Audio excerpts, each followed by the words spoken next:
2 तारीख यानी कि 2 जुलाई मंगलवार के दिन बाबा नारायण साकार हरि का एक सत्संग जो है हाथरस इलाके में आयोजित किया गया था, जिसके अंदर 80,000 से ज्यादा लोग जो है वो पहुंचे थे।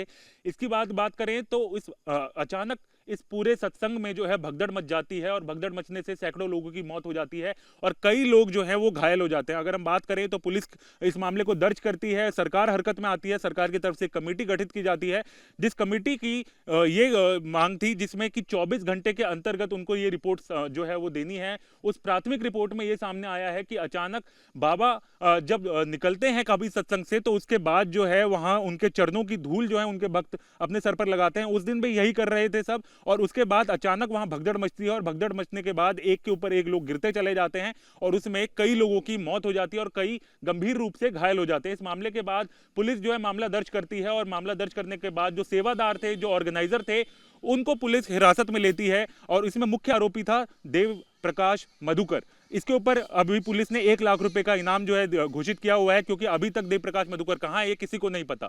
वहीं अगर हम बाबा की बात करें तो बाबा नारायण साकार हरि जो हैं वो उत्तर प्रदेश के बहादुर नगरी इलाके से हैं और उसके बाद वहीं पर उनका जन्म हुआ है और वहां पर अगर हम बात करें तो उनका एक आश्रम भी है जिसको बाबा नारायण साकार हरि चैरिटेबल ट्रस्ट के नाम से मैनेज किया जाता है। अगर हम बात करें तो रिपोर्ट के मुताबिक बाबा के 24 आश्रम हैं और बाबा की जो नेट प्रॉपर्टी है वो करीब 100 करोड़ से ज्यादा है।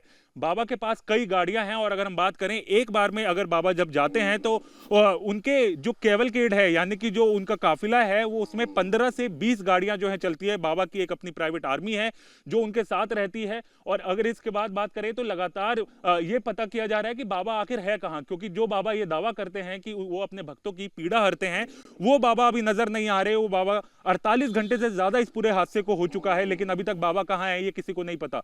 माना जा रहा है कि बाबा अपने मेन आश्रम जहां पर वो खुद रहते हैं मेनपुरी के बिचवा गांव में यह आश्रम बना हुआ है, कई एकड़ में बना हुआ है यह आश्रम। इसके अलावा बात करें तो इसी आश्रम में 6 बेडरूम का एक घर भी जो है जिसमें बाबा और उनकी पत्नी जो है वो रहते हैं। इसके अलावा अगर हम बात करें तो जिस तरीके से ये पूरा मामला सामने आया है उसके बाद से ही बाबा गायब हैं। बाबा अपने भक्तों के सामने नहीं आ रहे, बाबा उन लोगों के जो सवाल उठ रहे हैं उसके सामने नहीं आ रहे कि आखिर बाबा है कहां।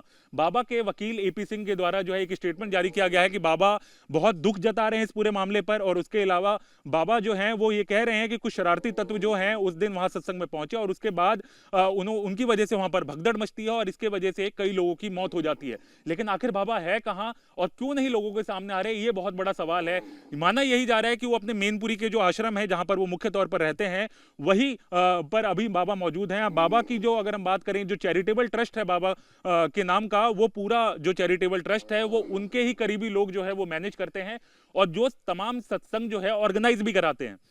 इस पूरे मामले पर पुलिस जो है लगातार कड़ा रुख अख्तियार किए हुए है। अगर हम बात करें तो मेनपुरी का जो उनका आश्रम है उसके बाहर पुलिस की तरफ से बैरिकेडिंग कर दी गई है। वहीं पुलिस की एक गाड़ी, एक जो पीसीआर वैन है वो वहां पर जरूर रहती है। इसके अलावा बाबा के ऊपर जो है निगरानी रखने की कोशिश की जा रही है, लेकिन अगर हम बात करें तो अभी फिलहाल बाबा का नाम जो है इस मेन शिकायत में दर्ज नहीं किया गया है। जो मामला पुलिस की तरफ से दर्ज किया गया है उसमें सेवादारों को आरोपी बनाया गया है, लेकिन बाबा को अभी तक आरोपी इस पूरे मामले में नहीं बनाया गया है। लेकिन उसके बावजूद बाबा जो है अभी तक सामने नहीं आए हैं। भक्त जो है वो मांग कर रहे हैं कि जल्द बाबा सामने आए, लेकिन बाबा जो है फिलहाल अब तक लोगों के सामने नहीं आए, बल्कि अपना स्टेटमेंट जो है वो अपने वकील के थ्रू जो है उन्होंने जारी किया था। और इस पूरे मामले को लेकर पुलिस और सरकार दोनों ही गंभीर नजर आ रही है और जल्द ही तमाम जो आरोपी हैं इससे जुड़े हुए उनको पकड़ने की कोशिश की जा रही है। वीडियो जर्नलिस्ट विपिन कुमार के साथ हरीश झा, न्यूज नेशन, बहादुर नगरी।